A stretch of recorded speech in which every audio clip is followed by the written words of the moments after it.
good. My guest this morning is Mr. Andre or Elder Andre McCollum. He is an educator and has been in the field for 28 years. McCollum? Good morning. Oh, I'm glad to hear. Good. I'm glad because I'm still reading your bio. McCollum is an author with 2 books published and does speaking events abroad.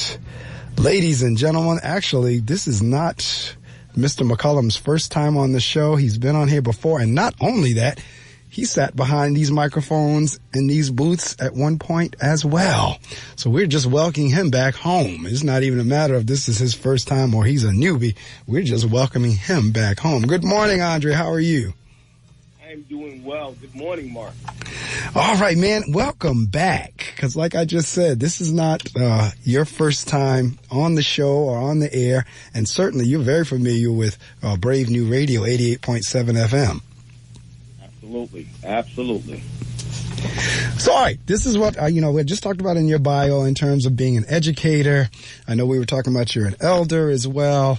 I know you're a principal in terms of educator or principal, but you're also the author of 2 books. So I know, you were on the show before, but not everybody who's listening now may have been listening to this. So we're going to kind of work our way through a couple of different topics.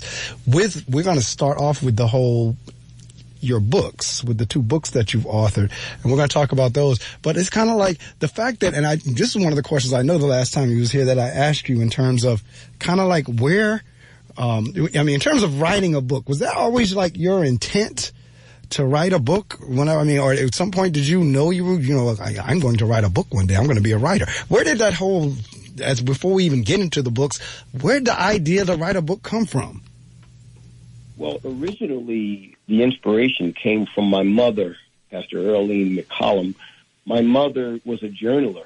She always kept the black and white notebooks in the house, and she was always writing her sermons down, her thoughts, her epiphanies, and her inspirations down. And sometimes I would read them, and I was inspired by them. And so I became a journaler due to my mom becoming a journaler. Once I received the calling to go into ministry, that was one of the things that I would practice. I adopted from her. I would journal. Anytime I had a thought, I could be driving, let's say to North Carolina. While I'm driving on 95 South, I would receive inspiration because that's meditational time while you're driving. You're focused on safety and driving, but also, you're kind of praying, and having a talk with the Lord and so forth, and then I would receive inspiration. So I would have my wife write it down, and then I would revisit it later and put it into a notebook. So that was my inspiration. And then in 2014, my daughter, Sadira, she made a comment to me one day. She said, Dad, why don't you write a book? Why don't you write your story and write a book? And, when she said that, my spirit leaped. It resonated with my spirit, and so I was inspired. She became the impetus in 2014. So I wrote my first book. Actually, I had in my office, I had a lot of my journal books there. So the book was actually written before. I just had to put them together and get an editor and so forth and move forward with that process. And so that's how my first book came out in 2014. And that was titled Words for Turbulent Winds. And so words is a metaphor for epiphanies, thoughts, impressions, revelations that I received that were very, very timely in the context of the atmosphere of my personal world at that time. And so I put it in writing, and I felt that this would be something that would bless a number of people, including yours truly, to help them and guide them through some very, very challenging times, hence turbulent winds. Subsequently, in 2016, I was inspired again, and I wrote the book, which is called Another Word, which was the sequel to Words for Turbulent Winds. And so these are epiphanies and revelations and impressions that I received between 2014 and 16. And what's interesting, Mark, is since we were, I'm going to say, blindsided by the pandemic of COVID-19, I revisited that book, both books actually, numerous times for guidance, and the books became very, very pivotal for me getting through what continues, because we're not in post-COVID-19. Post-COVID-19 has not reached us yet. We're still trying to get through COVID-19. And so a number of the passages and the revelations and the impressions that were written down in both books have become very timely and certainly applicable during this time that we are experiencing. Well, clearly the fact that you said, now, you said turbulent winds? Absolutely. Words for turbulent wind. Okay. Now, if there ever, I mean, it was almost like you were prophetic, because that was in 2014 and COVID-19 hit like in 2020. Right. If there have ever been turbulent winds, it is now. Andre, in the 6 decades that I have been on the planet, I have never, ever seen it the way it is now. I've never experienced things, whether it was personally, individually, family-wise, corporately, in the church-wise, in the school-wide. Everywhere was impacted with this pandemic. And yeah, we were blindsided. Now, I don't know if the powers that be knew, whether the governments knew what was going on or what, I don't know. But the everyday average Joe or the everyday average Mark and Andre, we didn't see that coming. Listen, and the bottom line is, it appears that we're heading towards some type of crescendo. I agree. Because there is so much going on, and it's like we're to the point where right won't be tolerated and negative is celebrated in so many different ways, man. And it is amazing to watch what is going on. There are things happening now that in 1970 people would have fallen out. Correct. Right? Fallen out, because we're talking about a paradigm shift of cultures between 1970 and 2020. And so there's just so much. You really have to be blind not to see that, you know what? Something is off kilter. Something is wrong here. Man, I could not agree with you. And I love the way you said that. Right is, how did you say that again? Because you said negative is celebrated and right is... won't be tolerated. Won't be tolerated. Okay, celebrated, and right will not be tolerated. That's exactly. I mean, that is really kind of like poetic, and it aptly describes, because I am amazed daily on what folks think is normal.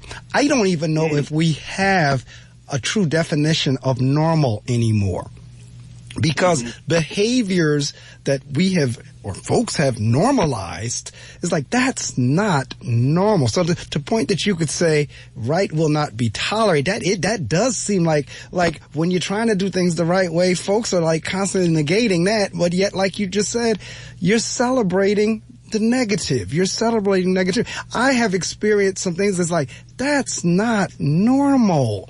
And anyone who thinks that's normal, is something wrong with you. We agree. You know, and some people, in my opinion, would look at what we call normal as archaic.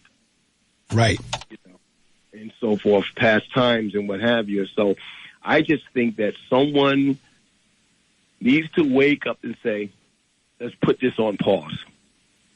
Let's put this on pause and take stock as to what's going on, where we're going, and if we keep on in this pattern, where we're going to be 20 and 30 years from now. Give the title of the 2 books again. Okay, the first book is Words for Turbulent Winds, which was published 2014. Subsequently, Another Word, which is the sequel to Words for Turbulent Winds, was published in 2016. And as stated earlier, Mark, I have read both books over the past 2 or 3 years multiple times. There were times when I was very low due to the flurry of what I'll call blows that I had been receiving and so forth, and trying to find a way to dig in and to survive. And I am telling you, to your point about being prophetic, going back and reading some of the passages in the book that I know were divinely inspired to me for publishing resonates today. Oh, it would have to. The reason I had you the reason I had you give the titles of the books again is because I believe words are powerful. Facts. So in terms of, like you said, to be able to go back and now read over in terms of those words for encouragement. So as an elder, and you know Bible just like I do, in terms of even David had to encourage himself.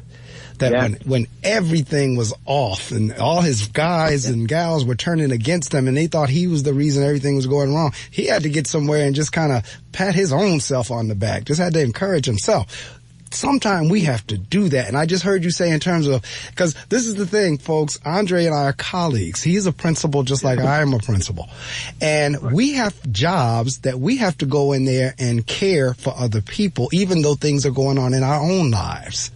Right. We still got to walk in these school buildings every day and take care of other folks, even though and the same thing happens with those who are pastors and elders and ministers and preachers, and it's the same concept. You are going to take care of other folks when you're going through heck yourself. Yes. And you know what? I want to dovetail to what you're saying. And so you have to have a word, Mark, for every season. You have to have a revelation for every season that guides you, that holds you, that keeps you centered to get through that season. And a word that came to me about a year ago that really is my springboard and my battle axe, right? And my shield is pivot. The word is pivot. Because of the stuff that we constantly deal with, I've learned to pivot. And what does that mean? Pivot means to reset, to reboot, to go into a different direction. So stuff is going to constantly come at us, and we can either sink in it or we can use it as a springboard. So, for example, COVID-19, when it came in, it caused us to pivot. We had to use social distancing for 6 feet. We had to wear a mask to get through that nightmare, right, that we're still dealing with. It caused us to pivot. And so pivoting is my word that drives me so that I don't internalize too much emotionally the minutia and the ridiculous that we experience and deal with. And so also to your point about showing up for work, I have to have a turn-off switch like a light switch. I have to turn off emotionally for what I go through in my personal life so that when I'm on stage at work, I'm ready to perform and I'm ready to deal with whatever that day brings. And one thing I've learned in leadership is you have your daily agenda, Mark, and then there's your day, and you have to take your day the way it comes to you. Absolutely right. And I have that conversation with principal friends all the times in terms of we walk in those buildings with best laid plans in the morning, and on any given day, we have no idea what a child or a parent or a teacher or another stakeholder is going to do that will throw those plans right out the window.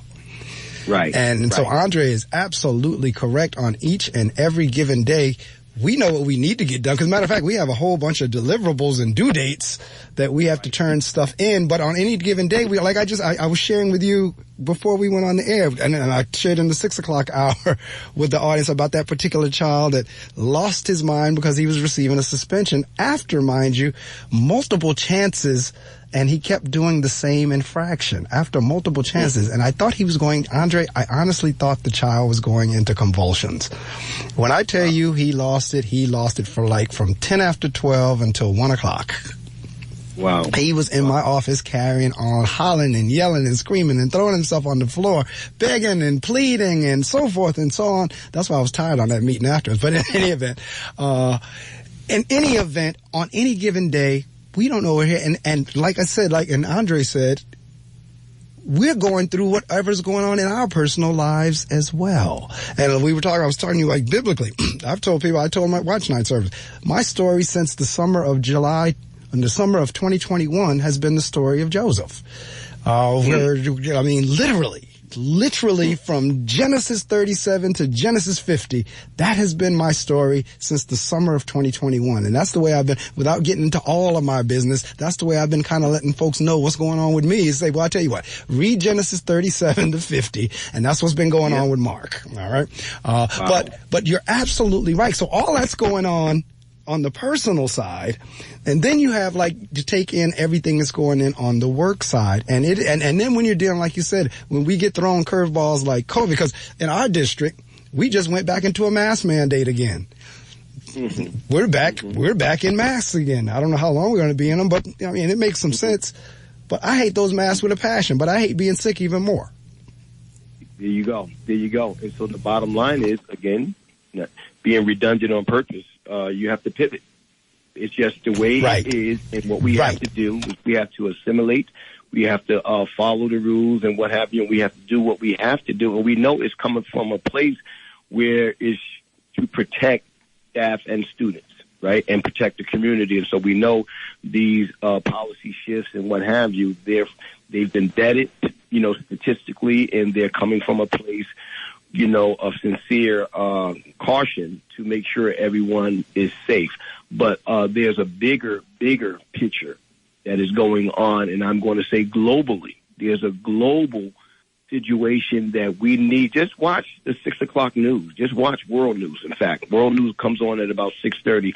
I tend to prefer to watch world news because I like to know what's going on across the globe, because that gives us perspective. It lets us know where we are and where we are potentially going. And so it is important to do that, especially me being a clergy. I have to keep abreast of what's going on globally, what's the pulse, going on here, there, and other places, because that with that mantle comes accountability of being able to answer to someone who inquires, okay, what does this mean? Correct. What does that mean? What does this mean in terms of the Bible? What is the correlation between my day today and the Bible? And with you, Mark, as finding yourself in Genesis 37 regarding what happened in Joseph, oftentimes in life we will find ourselves personally in the passages of Scripture. Well, that's one thing that has really been coming to alive for me as well. Because like I said, you talk about being lied on, falsely accused, rejected, yada, yada, yada, yada, yada. Everything that Joseph went through, that's what I've been going through over the last year and a half. And so you're absolutely right. I mean, the prodigal son's father, even Joseph, Mary's Joseph, Jesus' earthly father. I was reading something on that yesterday, and I was like, oh my God, I relate to him. I can see where that is. Yeah. So you do become the biblical characters. One of the things that I said on watch night at my church was, folks, let me help you understand something. There is nothing new, as they say, under the sun. And there is nothing that's not going on now that didn't go on in the Bible, and there's nothing that didn't go on in the Bible that's not going on now. Yes. These are facts. And I believe the Bible, there's a saying, the Bible, the acronym means believer's instruction before leaving earth. I know that's right. Right. And it really prepares you. A lot of stuff that you see, you can find in the passage of Scripture. And one thing I'm learning too, Mark, is this. Sometimes the same thing that appears to be breaking us was actually sent to make us. Absolutely. Right? Because we look for peace havens. We want to have peace. We want to tiptoe through the tulips. We want to walk through the park on a sunny day. And unfortunately, life is not that way. And the Bible also says that for all that shall live godly in Christ shall suffer persecution. You're not going to go through this life unscathed and not go through some challenges. You're going to have that. And like with the 3 Hebrew boys in Scripture, sometimes the answer is in the fire. Correct. Not outside of the fire. Correct. And you're absolutely right. Because it really is. This is one of the things I would say, even with the pandemic, if again, going back, because I became so familiar with Joseph's story, when he talks about that 7 years of prosperity and 7 years of famine, I sometimes wonder if these years that we're going through right now are not our years of famine. Yes, I agree. I absolutely agree, and so forth. And so what Joseph did to his fathers, his siblings, and his family, correct, he was able to warn them Yes. Right? Through the revelation, he had a gift, right? And he was able to warn them through the revelation what was coming. And so what he did with Pharaoh in Egypt, he was able to assist them by creating a storehouse. Correct. Storing grain and storing things, you know, during the good years, because he knew the bad years were coming. Correct. So there are so many economical lessons from that passage with Joseph. And even in our times, we just recently had Superstorm Sandy. Correct. Superstorm Sandy taught me a great lesson. Whenever a storm is coming, being broadcast or projected, right, we need to be smart and do some essential things. Number one, go and fill up your gas tank in your vehicle. That's right. Before the storm gets here. Sandy taught us that, right?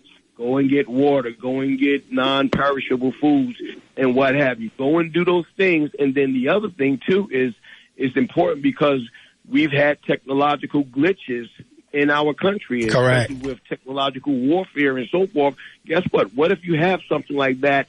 And I know it appears that we're moving towards a cashless society. It might be wise to have some cash on hand in case there is an emergency. I know that's right. And I'm real bad on that because I don't carry cash.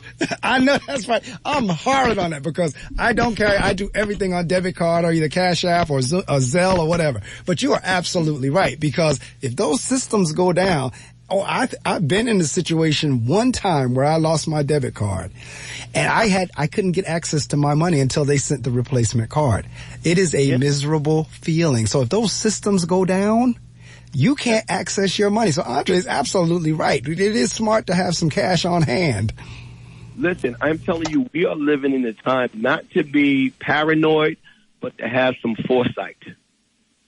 Oh, that's good. To have some foresight.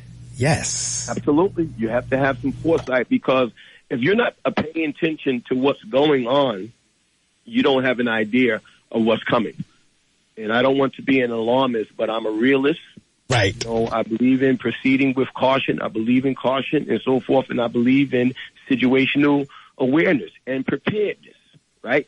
So again, Superstorm Sandy taught us a great lesson. I remember when the lights were out in neighboring communities and so forth, and everyone was driving all over the place trying to get gas, and I did not have to go and get gas because that night I filled up both vehicles with gas, and so I did not have to get on the gas lines and so forth. But what was also interesting, I went to Bayonne, and there was one store open where you could get, work equipment and so forth. And what was interesting is even though they had the generator on, you could not use credit cards or anything. You had to have cash. Absolutely right. And so you're right, because I remember those times as well. Yeah. So really, we're living in a time, my grandmother, Retha R.E. Snell used to say, Bishop Retha R.E. Snell used to say, you don't know the score. Right? And so what she meant by that was you don't know the score in this life, and somebody needs to wake up and find out what the score is. I know that's right. Fourth period is almost over. Then look at the score. I'm trying to tell you. Well, you know what? That is true because, and again, being in the faith, we've always heard these end time stories and, Jesus is coming again, so forth and so on. And I'm sure every generation has said the same thing. However, this is a personal opinion, personal belief. I do believe we are closer and closer to that. Now, it may not come in me in your lifetime, but I do believe these things are signs and wonders that, we're heading that way. Now, we may not get there with me and you in our lifetime, but we are definitely, in my mind, heading that way. No doubt. Listen, no doubt. There's a crescendo coming, Mark. There's a crescendo coming, and sometimes we can't see the forest or the trees, right?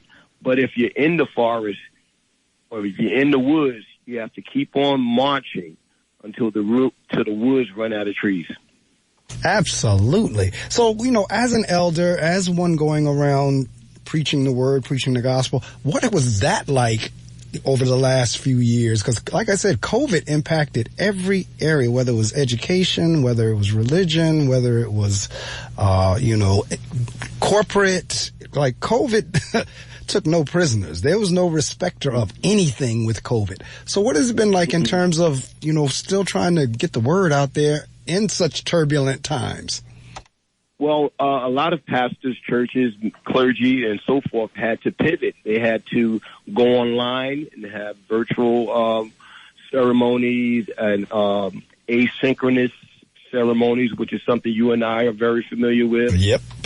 And so forth. And they had to pivot, to get through, to hold on to their parishioners, to continue to encourage, inspire their parishioners to get through, because people had questions.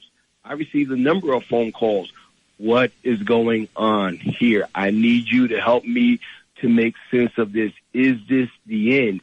And according to Scripture, we, especially clergy who carry a mantle and a responsibility, we have to be able to answer the questions that people will have, which means we have to constantly dig in to be in the know, and also have an ear for when God speaks to us. God doesn't often speak to us audibly, but God can speak to us through a message. Mark, you can be driving down the highway, and there's a big billboard sign, and you just happen to read a sign that, for whatever reason, has the answer to something you've been seeking for 3 months. Absolutely. It's happened to me before, so you're spot on. Absolutely. So there's so many ways that God speaks to us and what have you. So we have to positionally be in a place to hear when there is a word for us for a particular setting, a particular event, for what's going on. So the proverbial Moses climbed the Mount Sinai, right? And so what we have to do is we have to climb that mountain and to get a word, a fresh word from God to speak to God's people. And if we don't speak to God, how can we speak for God? No, that's absolutely right, because my thing is this. I know the Bible says the fool has said in their heart there is no God. But I tell you what, over these last 3 years, and I'm constantly saying here on the show, there is definitely something out there bigger than you and me. But if folks haven't come to that kind of realization as of yet with everything that we've been through, I just don't know. I have to go with that verse in there, the fool has said in their heart there is no God, because with all these things coming down the pike, it's not man. And it's so much bigger than us. I posted on Facebook yesterday, and the post said something along this line: newsflash for some. Yeah. Houses, money, and fame is not going to go in the grave with you. Wow. That's spot on. And you know what? I heard something some time ago, and it's certainly not an original, did not come from me, but it bears repeating, and is applicable to the context of what you're discussing right now. And it says, to the believer, in the context of whether God exists, it said, to the believer, no proof is necessary. To the non-believer, no proof is possible. Wow. That's deep. You put it right in perspective. It does. It really does. But it's like, if there ever was a time, if we ever needed the Lord before, we sure do need him now, as that song can say. If we ever needed prayer before and everything else, no matter, we're talking, Andre, think about this for a minute. We are talking a 6-year-old coming into a school shooting a teacher. Yes, absolutely. That's a perfect example. And then if you watch that news story Nightmare and you don't walk away saying, wait a second, what is going on here? Something is wrong. Right. Absolutely wrong with you, because that is a perfect example of how bad things are and how off kilter things are. You're absolutely, and again, folks, for those of you, in the listening audience, if you don't know who you're listening to, this is your host, Marc Medley. My guest this morning is Andre McCollum. Andre is an elder, as well as he's a school principal.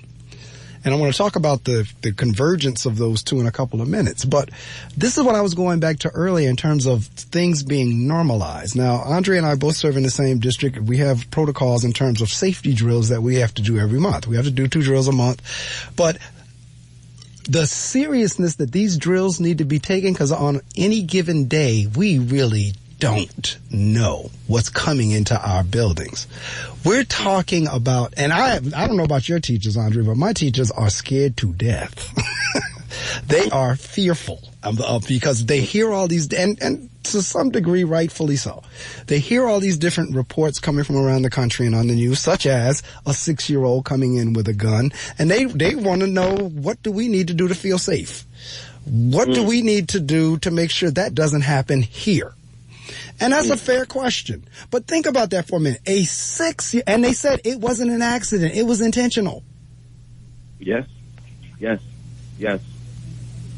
I believe this. We have to do more in education, not just in education, but in life, but even in the formative years with students, children, and so forth, and even adults for that matter.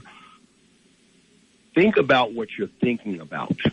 Vet your thoughts, because most things that occur starts with a thought. Correct. Right? And then you move on that thought. And then the outcome, the ramifications are what they are. I believe we have to do a much better job of training students and even adults and people to vet their thoughts, to think about what they are thinking about. Wait a second. Where did that thought come from? That's exactly. Not who I am. That's not who I am. That's not who I am. Where did that come from? And knowing and to have the restraint to say, nope, that's not me. I don't know where that comes from, but I'm absolutely not going to do that, because the Bible that we read, Mark, says there are terrestrial bodies and celestial bodies. Correct. Okay? So we can have a conversation in the future. Later on, we can have that conversation, about metaphysical, things, whatever you want to call it, scientifically and so forth. But there's a lot going on that we don't have an answer for. And so I believe, and I felt this way for some time, we have to do a better job intentionally of training children, even in the primary grades, and even as they grow and go through elementary, middle school, and high school, as well as adults. Vet your thoughts. Check your thoughts. Think about what you're thinking about. I'll never forget one of the movie I watched years ago. I believe it was Janet Jackson that made the statement in Why Did I Get Married? She said, are you hearing the words that are coming out of your mouth? No, that's absolutely right. And in terms of there's no doubt in my mind, and I know exactly where you're going with the metaphysics. There is another realm out there. There is the realm that we see. There's the seen realm, and then there's the unseen realm. Right. No question that there's another realm out there that impacts what's going on in this realm, and to some degree vice versa. Yeah. But no question that because the fact, all right, again, going back biblically, as a man thinketh, so is he or she. Right. All right? Right. No question, is from our thoughts become things. And that's where we're when we're dealing with all these various mental illnesses and depressions and all these things, because I honestly, and again, I'm not a medical doctor, and I don't want to just automatically throw everything, but to me, some of these depressive thoughts and mental illness thoughts are demonic in terms of that other realm, in terms of a spirit telling you to kill yourself, in terms of a spirit telling you that you're no good, in terms of a spirit telling you that you're not worthy, in terms of a spirit telling you to do some of these acts that some of these people are doing. I honestly feel and believe it's demonic because, again, if we go back biblically, you had the man in the cemetery who was in there cutting himself. Right. That would have been, in our day, considered mental illness or depression. He was in there cutting himself. And when Jesus came upon him, the Spirit knew exactly who Jesus was. Exactly. And not only that, Mark, but there's a very, contextually to what you are saying as a credence to what you are saying, which gives credence to what you're saying, there's a passage in Scripture where Apostle Paul said that I would do good. He said, but evil is in me. He said, there's another law within me warring against my intentions to do good. That's right. Then he said, who will deliver me from this body of death? Thanks be to God. So Paul gave testimony to the fact that there's something else that was within him that was influencing his decisions and his behavior. And he had to war against what he termed another law within his spirit. So he said, when I would do good, that's right, evil was present there with me, leading me, suggesting that I would do evil. That's in the book. That's right. No, matter of fact, listening audience, everything that Andre and I have cited in the Bible is there. Now you can go look it up if you like, but we're not just talking what Andre and Mark think. Right. It's in the book. It's in the Bible. It's there. And that's what we're talking here. We're talking biblically, connecting things that are going on with us right here in 2023 to what went on biblically. And so that's why we're citing these things that, for the believer, it's not, we don't like it, but if you do go back and read in the scriptures, it does, either there's examples of it happening during that time frame, or it was foretelling what was to come. Yes, absolutely. Absolutely. So let's go back to so I shared with the listening audience just now that you are an elder and a principal. Now, in my mind, I feel like the pastor job, the elder job, the principal jobs are very, very similar in terms of our principal hats. We're responsible for dealing with academic. Mm-hmm. On the religious hat with the elder, deacon, this, that, and the other, pastor, preacher, we're responsible for the spiritual. Mm-hmm. But in terms of our roles and what we have to do, they're very similar.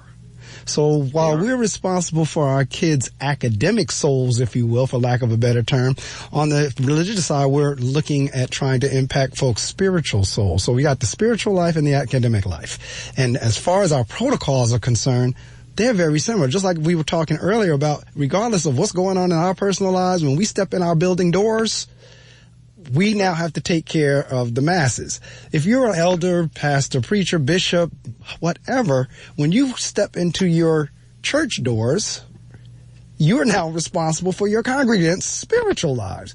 How do you for you, and you were getting to see, both sides. Let's talk a little bit about that. Let's talk about being a principal in terms of I'm an educator, and at the same time, I'm an elder. So both realms, I'll say, are leadership roles, right? Correct.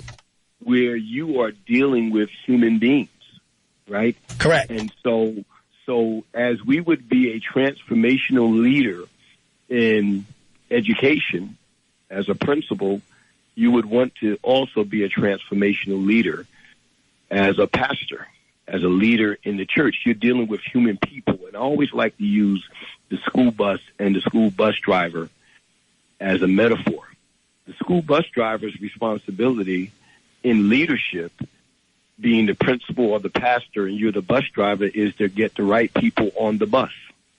Correct. Another part of it is to get the wrong people off the bus. Correct. Right? And when you have done that, then your job is not over, because even though you accomplish getting the right people on the bus, then you have to get the right people into the right seats of responsibility and ability. Because if your school or your church is going to be efficient, effective, impactful, it's very important who you have on your team, your core team, and those that are outside of your inner circle. Absolutely. In both of those realms, you have to have, number one, you have to have people who are, I'm going to say, driven, and who have bought into your vision for that particular school. Correct. Or church, and they're going to work towards reaching that goal. You have to be a visionary, and you have to have a realistic goal that is attainable. We have what we call SMART goals. Correct. Specific, has to be measurable, has to be attainable, and we have to make sure, because people are not just going to buy into fluff. They're not going to buy into right. Luke Rodney style, rah. They said fluff. That's right. We're going to do it. No. This has to be actionable. Okay. You're going to have to show me the specs. You're going to have to show me the data that shows, number one, there's a problem. Once you get the data and the data proves that there's a problem, that's pivotal because everyone will understand, okay, the problem does exist, okay? Then you have to get the audience and the stakeholders to sit down, have a round table to think critically and analytically about the problem. What are the variables that are contributing to the problem, whether it's a school or a church? Church community, right? School community and so forth. Okay, now how can we curtail those variables? How can we address, redirect, and do what we need to do? What are the resources that we are going to do? So you would do an action research, right? And you would get all this information from the community of the church, of the school, and so forth, get all that information. And then you have your committee, your ad hoc, I'll say, committee for that purpose. And then you move forward with a plan. And then you have to have benchmarks when you implement that plan and so forth. You have to revisit and have meetings to see whether that plan is moving in the direction or whether we need to pivot. That's what you would do. No, you're absolutely right. And again, I find the roles being, and Andre said it very well. What he just described works whether you're leading a church or whether you're leading a school. And the one thing that in both cases, and I guess that's what makes them so, both of them are about people. And one of the things my pastor always says is there's no way in the world you can be a pastor or a principal if you don't love people. And he talks about, and Andre, I don't know if you know, you know Reverend Clayton because you were partnered with him when you were in School 6. Yes. He would tell us how at one point he was not a people person. And it was like, well, how could you be in this business if you're not a people, if you're not about people? And he says for him, that was a pivot. That was a transition for him to become a lover of people because he wasn't really that way. But as he was called to preach and over the years, he became that way. But he constantly, tells us there's no way you can be in this business and not be about people. And to dovetail to what you're saying, Mark, you have to value people. Correct. Devalue. You are not going to be a successful principal without your staff. Correct. Period. Without the teachers, period. Not going to happen, all right? You're not going to be a successful pastor without your parishioners, without the laymen. You're not going to do it. That's the bottom line. You need people to be successful in a facility business that provides a service to a community. That is correct. You need to be a people person. You need to value people. You need to be empathetic. You need to be sensitive to their lives outside of the work environment. Correct. And again, even it's interesting because I constantly tell my teachers whenever we're together, I need you and you need me. Yeah. And I shared with them the other day in our staff meeting. I said, now look, let me be very clear with you. I understand what it's like to be in the teacher seat and the principal seat. At this point in your career, since you haven't been a principal, you only understand the teacher seat. You have no idea what we as the principals go through in terms of, you think we just sitting in our office twiddling our thumbs when the truth of the matter is there's a whole lot going on when that door is closed and we're on all these meetings and telephone calls and typing all these plans and yada, yada, yada, yada, yada. But it does require us to acknowledge the fact that just because I'm the principal, does that mean I can do it by myself? And it's an impossibility. You're not. It is. Get a revelation, right? You're not going to do it. And, you're not going to do it by yourself. That is the bottom line. And bottom line. And my bent, I'll say, is I go out my way to show appreciation often. Correct. Right? Often.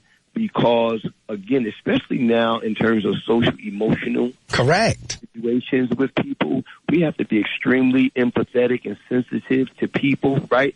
So when people show up to work, I'm excited. I am grateful that you are there because this is another day where we try to make a change. Correct. We try to help facilitate students going to the next level, whatever grade level they are, and making sure that they're prepared for the work world and so forth. And I need you. It can't happen without you. And so when you show up I'm glad you're here. I appreciate you. So I say it often on purpose because if I'm withdrawing, let's say, from staff members more than I'm depositing positivity, then the end is going to be negativity. Correct. That's just simple mathematics. No, you're right. You're absolutely right. It's simple mathematics, right? I can't just keep calling on you and pulling on you. I need you to do this. I need you to do this. I need you to do this without depositing positivity in so many different ways that I can, then that's going to come back to haunt me, because what people are going through now, we need to have the context. Let's say every building, Mark, has an atmosphere. Correct. Every building has a culture, has an atmosphere. Every person has a personal energy or atmosphere. Have you ever experienced you were somewhere in some venue and someone walked into the room and instantly it changed the atmosphere? Correct. And that atmosphere, that change could be good or bad. Absolutely. And so I'm big on atmosphere. I'm big on culture, and I'm big on atmosphere because the energy that is permeated through us and that we exude is contagious. Correct. And you know, it's so interesting. It's so interesting you were saying that, because I had a parent meeting yesterday, and two things that we're talking about in terms of being people. It's a people industry, so you better be able to connect with people. So what the parent said was, the reason that I love you all is because, now get it, we're in the academic business. But she says, you all see my child as a human being. I get it, he might be a grade level behind, or his academics may not be the best, but you all treat my child as a human being. In other words, you don't only care about his ABCs and 1, 2, 3s, you care about him as a human. Absolutely. And so what I was in the guidance counselor was in the meeting with me. I said, what I interpreted that parent to be saying in our speak, education speak, is, you see my whole child. Yes. She said, I have been in some schools where the only thing they worried about were the academics. Many of my parents, and I'm not saying that academics, because that's our business, but many of our parents are looking for someone who's going to treat their children and them as human beings. Just what you were just saying. Absolutely. Absolutely. Anything else is uncivilized. That's just the bottom line. The bottom line is, we're in the care business of educating students and what have you, and the parents, they loan their children to us 5 days a week for whatever the amount of hours to give, and they trust that we're going to educate their children. Correct. And we trust that they're going to help their children become assets to society, right? And so that's a great task, great responsibility, and we're blessed even to have that opportunity to impart and impact people's lives. You know, you're absolutely right, because in the same meeting, her son this child is in the 3rd grade, but he's very emotional, very sensitive. He loves to hug. So I told her, I said, there is not one place I can go in the building where your son, when he sees me, don't open his arms out and give me a hug. She says, well, you're a blessed man, because in the last school he was in, he would not do that with the principal. She said, because my son feels, just what you just said, my son feels energy. And if he feels your energy, he will be receptive to you. But if he doesn't, he'll shut down. Yes. Well, listen, you know, that's what the scripture says, and a little child shall lead them.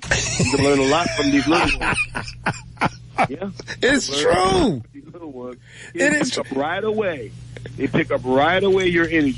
Right away. He's 3rd grade, Andre. 3rd grade. And she said he feels energy. If he feels a positive energy from you, he will do just that. If he doesn't. That's amazing. That's amazing. That was her words. You know, there's so much, Mark, we can do with that in terms of professional development. I am telling you, because your energy, that's a lot. You know, you always hear the students. How many times have you seen the students come back to the teacher that they felt was most effective in their life, and they want to come back and show their appreciation. Right. And so forth. That teacher had an atmosphere. That teacher had an energy in his or her room. Correct. Absolutely right. Now, in terms of you were in the cohort behind me, correct? Because I remember coming to your class, speaking to your class. Mm-hmm. And where I'm going with this is, Andre was when I say cohort, we did the same M.Ed together, the same principal, master's degree. And I remember coming to Andre's class and speaking to his class because I was the cohort in front of him. But since that time, Andre has not only been the principal of an elementary school, he's now principal of a high school. Mm-hmm. Any differences with whether you're working with the older kids versus the younger kids? Because I haven't had the high school principal experience. I don't know if I'm even really looking to have it. I mean, but is there any difference between now being the commander-in-chief or the principal or the leader of a high school versus the elementary? Well, the difference is at high school, you get more interaction from the students, more feedback from the students. Students are older in terms of communications and so forth versus elementary and middle school and so forth. So basically, there's a major difference. There are two different cultures, two different dynamics. The cultures are absolutely different. They both have challenges. They both have a lot of positive opportunities and experiences and so forth, but it's basically two different worlds, in my opinion. Oh, I would only think it is.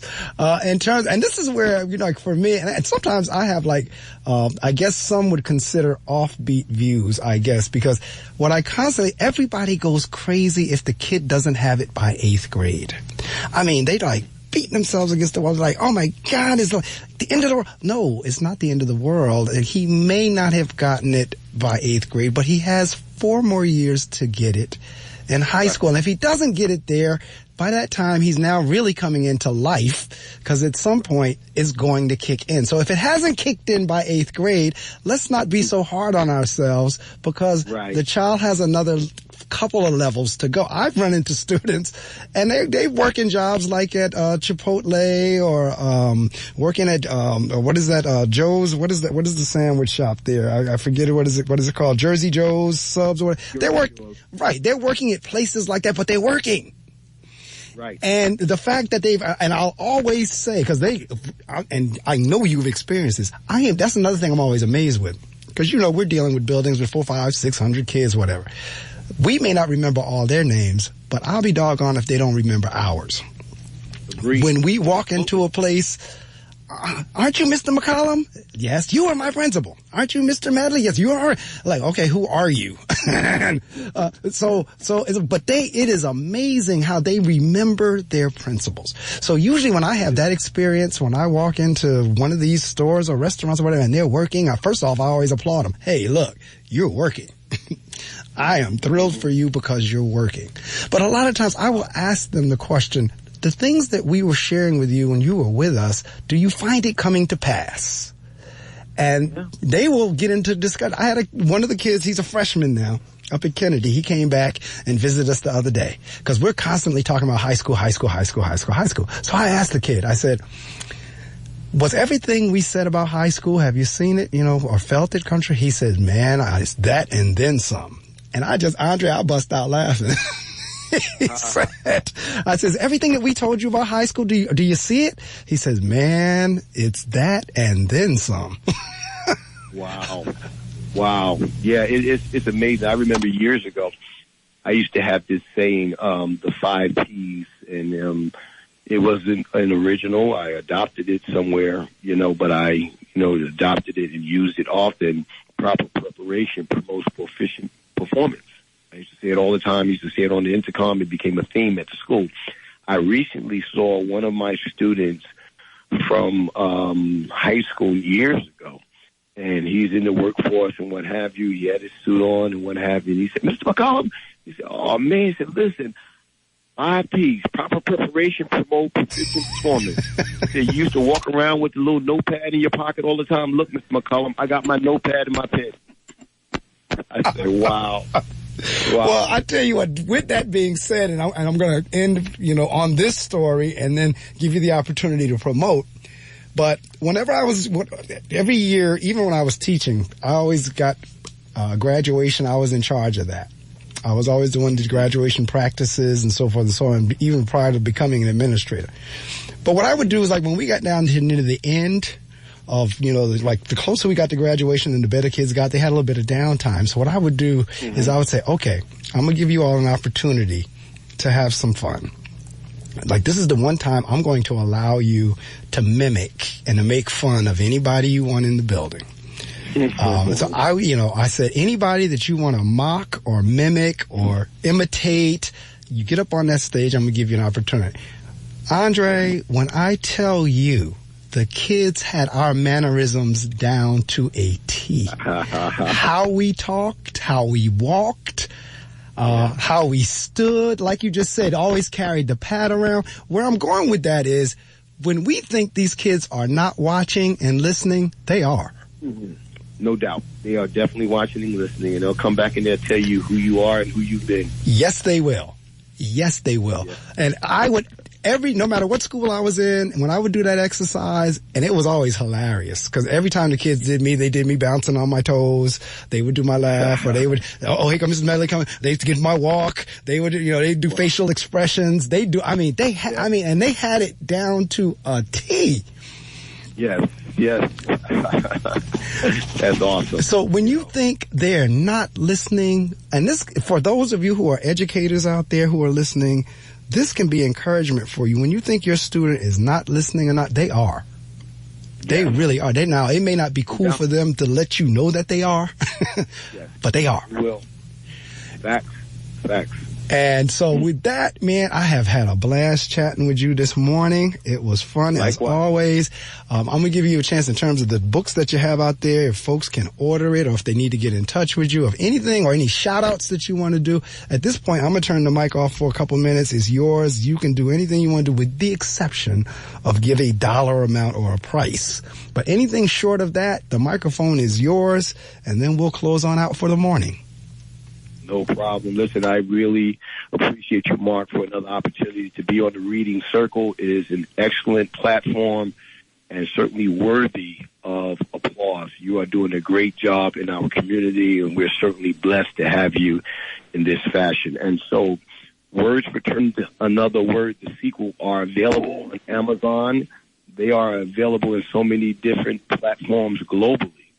We are very, very proud to say that. To God be the glory. They are available. So if you're interested in getting a copy of Words for Turbulent Winds or the sequel, Another Word, it is available on Amazon.com. Thank you for your time. And this has certainly been fruitful, Mark.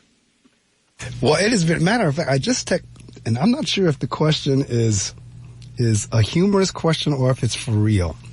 But the question was, what happens to the wrong people you get off of the bus? Okay.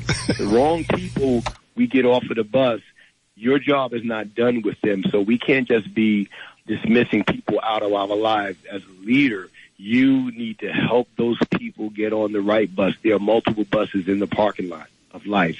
And you don't just dismiss people. We don't just dismiss people out of our lives. People come to us and into our lives for seasons and for different reasons. Some stay for a day. Some stay for 10 years. Some stay for 30 years. But the leader's responsibility does not end. And so we want to certainly be tactful in saying we're not dismissing people off the bus. We are escorting them to the next bus, which may be the bus that's leading to their destiny. Absolutely. It may be a better bus for them. It may be, I mean, that's kind of like, I mean, for all of us, sometimes, and I'm extremely guilty of this because I don't necessarily like change. We get into those comfort zones, and the bus we are on, we think is the be all end all, and the only one not realizing, no, that bus over there is even better for you. Yes, absolutely. Because listen, think about buses. Buses, they travel. And let me just show a metaphor for everyone in the context of buses and so forth. So when you're on Interstate 95, and let's say you're traveling south, right? Each state that you go through has multiple exits to get off the highway on. At each exit, there are people, community people, human beings who would benefit from your services. Right? Your job is to know what exit to get off and know where your assignment is. We are not assigned to everyone, but we are assigned and we're supposed to be humane with everyone, right? You can't be everywhere at the same time. So each exit on the highway has people who would benefit from your services. You have to know where you are assigned. One thing I've learned, you ever had a situation where, let's say you do a presentation and you know, there were dignitaries at the presentation and you believe the presentation went well and you thought that certain doors would be open with certain dignitaries or dignitaries who were in the audience, and let's say for whatever reason, you know, they didn't call you back and you didn't get invited back and you thought that was going to be a door for you. Let me to help you to understand that you are not assigned to everyone. Correct. You are not assigned to everyone. There are people, destiny is pulling you in a direction and you will get where you're supposed, you will get to your exits that have been assigned for you. You are not assigned to everyone. So when there's a door is closed, please understand that that door was not meant for you. It's not correct. Now, see, that was meant for me to hear as well, just now what you just said in terms of some doors just closed. You know what? It looked like it was meant, but it wasn't. So and, absolutely right. And some doors, you better be glad they closed. I'm just saying. I'm just saying. That's absolutely right. I'm just saying. Well, anyway, it's good to end on that laugh note. But I thank you so much. We'll be talking. I've recorded the show, so whenever all the links and everything gets done, I will get that out to you, and you can do whatever you want with it once you receive it.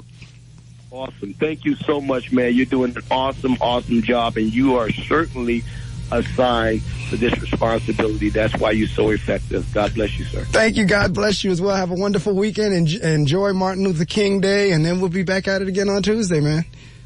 Likewise. Take care now. You too.